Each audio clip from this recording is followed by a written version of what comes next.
Hello everyone, मैं Kapil advocate फिर एक न्यू टॉपिक के साथ। आज हम उस टॉपिक को डिस्कस करेंगे जिसमें एक लीगल रेमेडी दी हुई है हस्बैंड एंड वाइफ को कि दोनों ही वो रेमेडी अवेल कर सकते हैं अगर कोई हस्बैंड एंड वाइफ है अपने स्पाउस को बिना किसी रीजनेबल एक्सक्यूज के छोड़ देते हैं, उनके साथ कोहबिट नहीं करते, तो उस स्टेज पर जिस स्पाउस को छोड़ा गया है, चाहे वो हस्बैंड हो चाहे वाइफ हो, वो रेस्टिट्यूशन कंजुगल राइट के लिए पिटीशन फाइल कर सकती है। Section 9 of Hindu marriage act इस रेमेडी की बात करता है। ये रेमेडी वो है कि अगर बिना किसी रीजनेबल एक्सक्यूज के कोई भी हस्बैंड या वाइफ अपने स्पाउस को छोड़कर चले जाते हैं, तो उस स्टेज पर एग्री पार्टी है जिसको छोड़ा गया है वो एक कोर्ट में पिटीशन फाइल कर सकते हैं कि मेरा हस्बैंड या वाइफ है वो मुझे छोड़ के चला गया है, वो कोहबिट नहीं कर रहा मेरे साथ नहीं रह रहा, या जो मैरिज का जो पर्पज है, जो ड्यूटी है, उसको फुलफिल नहीं कर रहा, तो उसके लिए उसके पास एक लीगल रेमेडी है कि वो सेक्शन 9 में पिटीशन फाइल कर सकती है बिफोर डिस्ट्रिक्ट कोर्ट। सेक्शन 9 है वो बात करता है रेस्टिट्यूशन ऑफ कंजुगल राइट कि जब मैरिज में कोई गैप आ जाता है बिटवीन द पार्टी, जो कि हस्बैंड एंड वाइफ है, उनके रिलेशन में कुछ रुकावट आ जाती है या कोई ऐसी सर्कमस्टेंसेस पाई जाती है कि उनके रिलेशन के बीच में गैप आ जाता है, तो उस स्टेज पर सेक्शन 9 है उस गैप को फिल करने का काम करता है। एक तरह से हम ये कह सकते हैं कि जो सेक्शन 9 है वो मैरिज को रिस्टोर करने की कोशिश करता है अगर बिफोर डिस्ट्रिक्ट कोर्ट सेक्शन 9 की पिटीशन फाइल की जाए, क्योंकि हिंदू लॉ में जो मैरिज है उसको सैक्रामेंटल माना गया है कि मैरिज है वो उसको हस्बैंड और वाइफ हैं जब तक वो लिव हैं, जब तक वो जीवित हैं, उसको कंटिन्यू रखें, अपनी जो ड्यूटी है मैरिज के लिए उनको परफॉर्म करें। तो अब हम सेक्शन 9 को अकॉर्डिंग जो बेयर एक्ट में डिफाइन किया गया है उसमें देखते हैं कि सेक्शन 9 के लिए क्या क्या कंडीशन है, किस स्टेज पे सेक्शन 9 की पिटीशन फाइल हो सकती है। सेक्शन 9 है वो बात करता है रेस्टिट्यूशन ऑफ कंजुगल राइट कि जो मैरिज है, अगर जैसे कि मैंने पहले ही बताया कि अगर उसमें कोई ऐसा गैप आता है रिलेशन के बीच में हस्बैंड और वाइफ में, और कोई भी पार्टनर है अपने जो पार्टनर को बिना किसी रीजनेबल एक्सक्यूज के छोड़ के चला जाता है, तो उसके लिए उस जो मैरिज का जो स्टेटस है उसको रिस्टोर कराने के लिए सेक्शन 9 की पिटीशन फाइल की जा सकती है। अब हम देखते हैं सेक्शन 9। सेक्शन 9 कहता है व्हेन आइदर द हस्बैंड और the wife has without reasonable excuse withdraw from the society of the other, कि चाहे हस्बैंड हो चाहे वाइफ हो और बिना किसी रीजनेबल एक्सक्यूज के वो withdrawal from the society of the other, कि जो अदर स्पाउस है उससे अपने आप को अलग कर लेता है, जो ड्यूटी है उसको परफॉर्म नहीं कर पा रहा, तो उस स्टेज पर क्या होगा, the aggrieved party may apply by the petition to the district court, कि जो एग्री पार्टी है जिसको छोड़ा गया है या जिससे अलग हुआ गया है, उस केसेस में एक पिटीशन फाइल की जा सकती है। कहाँ पर? डिस्ट्रिक्ट कोर्ट में, for the restitution of conjugal right, कि जो उनके जो राइट हैं, जो मैरिज का पर्पज है, जो मैरिज में उनकी गैप आया है, जो उनके रिलेशन में एक दूरी आई है, उसको दोबारा रिस्टोर किया जाए और जो बेसिक पर्पज है मैरिज का उसको दोबारा मेंटेन किया जाए। And the court on being satisfied the of the truth of the statement made in such petition and that there is no legal ground why the application should not be granted may decree restitution of conjugal right accordingly, कि भी जो petition में जो ground बनाए गए हैं, statement recorded की गई है, उसके बेसिस पे अगर कोर्ट को लगे कि जो पिटीशन में मेंशन किया गया है वो सही है, वो सत्य है, कि वो जो उसकी ट्रूथनेस सही है, तो उस बेसिस पर कोर्ट डिक्री पास कर सकती है रेस्टिट्यूशन कंजुगल राइट की, कि जो पार्टी छोड़ की गई है उसको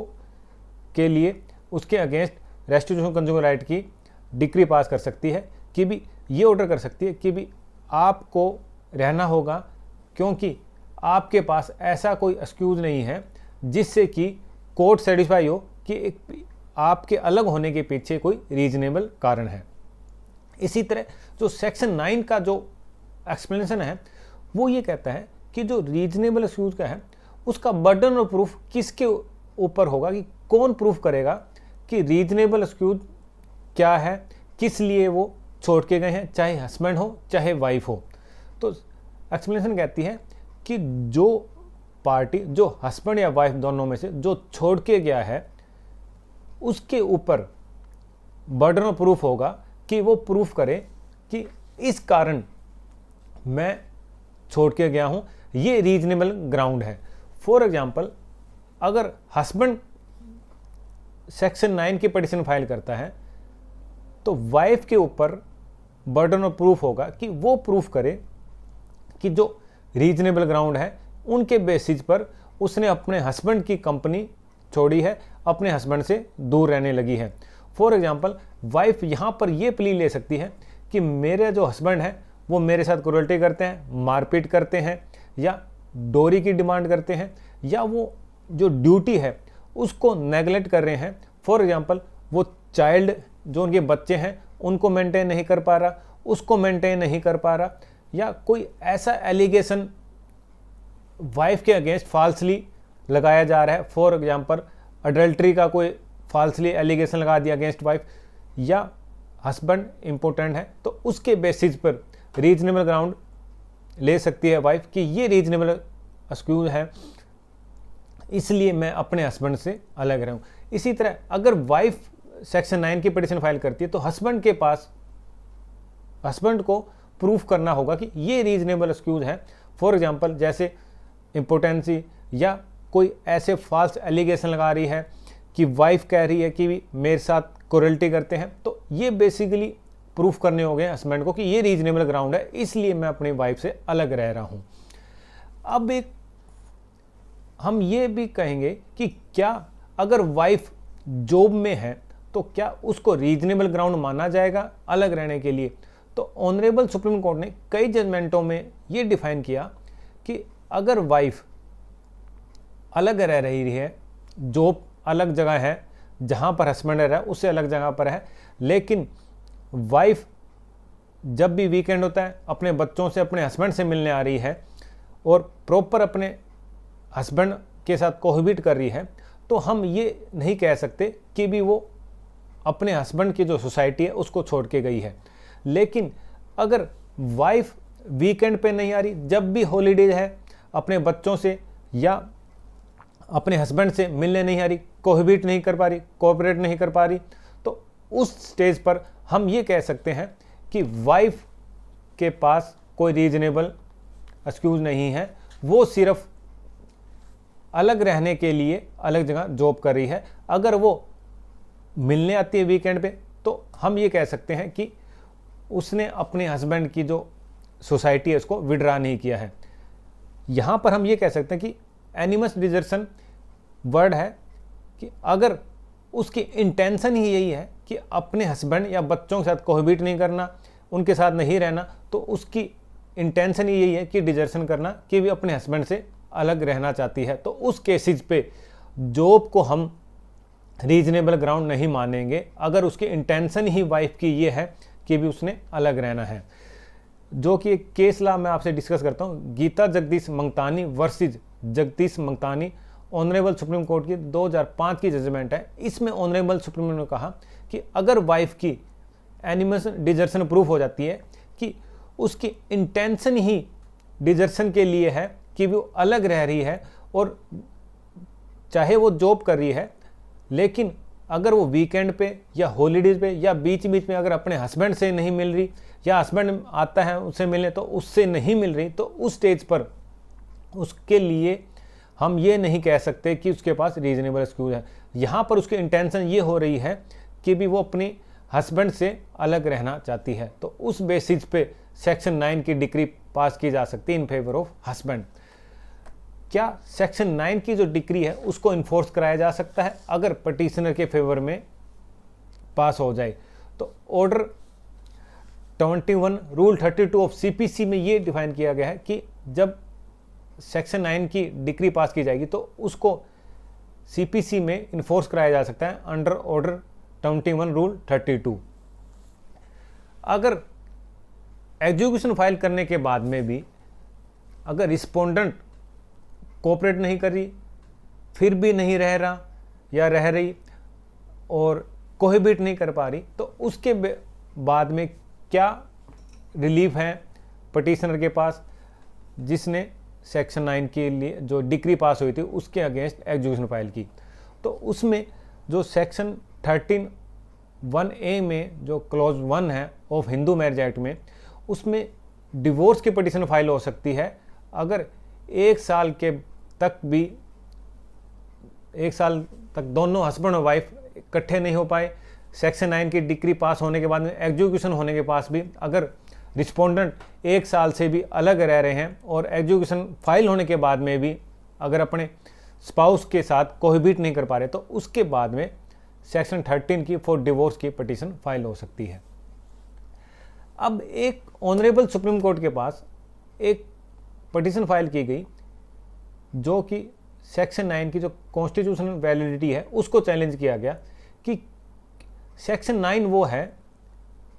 कि क्या सेक्शन 9 कॉन्स्टिट्यूशन सही है या गलत है, क्योंकि सेक्शन 9 जो आर्टिकल 14 है right to equality and article 21 right to life उसका वायलेशन करती है। तो इसके लिए ऑनरेबल सुप्रीम कोर्ट ने एक जजमेंट थी जो लैंडमार्क जजमेंट थी, उसका नाम था सरोज रानी वर्सेज सुदर्शन कुमार चड्डा 1984। इस जजमेंट में ऑनरेबल सुप्रीम कोर्ट ने कहा कि जो सेक्शन 9 का है उसका मेन पर्पज़ ये है कि अगर जो मैरिज है उसको रिस्टोर करना, अगर दोनों अलग अलग रह रहे हैं हस्बैंड वाइफ, उनको इकट्ठा करने की कोशिश करना, उनकी मीटिंग करना, उनको एक दूसरे के सामने लाना, उनके बीच में जो भी मतभेद हैं उनको दूर करना बाय कोर्ट। लेकिन सेक्शन 9 का मेन पर्पज़ ये नहीं है कि भी अगर दोनों में से कोई नहीं रहना चाहता अपने स्पाउस के साथ, को कोर्ट उसमें फोर्सली किसी भी को स्पाउस को ये नहीं कह सकती कि आपको अपने हस्बैंड या वाइफ के साथ कोहिबिट करना है या रहना है। तो इसलिए हम ये कह सकते हैं कि सेक्शन 9 का जो कॉन्स्टिट्यूशनलिटी है वो वायलेशन ही करती है आर्टिकल 14 और आर्टिकल 21। इसका मेन पर्पज़ यही है कि हस्बैंड और वाइफ के बीच में अगर किसी कारण कोई मतभेद आ जाते हैं, अलग अलग रहते हैं, तो उनको दोबारा इकट्ठे करने की कोशिश करना, उनके बीच में मीटिंग करवाना और जो भी मतभेद है उनको दूर करना। तो सेक्शन 9 का ये पर्पज़ है। तो आज के इस वीडियो में हमारा जो सेक्शन 9 था, जो लीगल रेमेडी थी अंडर हिंदू लॉ सेक्शन 9 को, उसको हमने डिफाइन किया, उसको हम डिस्कस किया with case law. Next video में हम नेक्स्ट टॉपिक साथ मिलते हैं। लास्ट में आपसे एक यही रिक्वेस्ट है कि इस तरह के वीडियो देखने के लिए मेरे चैनल को सब्सक्राइब कीजिए, वीडियो को लाइक कर दीजिए और बेल बटन को आइकॉन को ऑन कर दीजिए कि जब भी नेक्स्ट टाइम मेरी वीडियो आए तो आपके पास सबसे पहले नोटिफिकेशन पहुंच जाए। Thank you.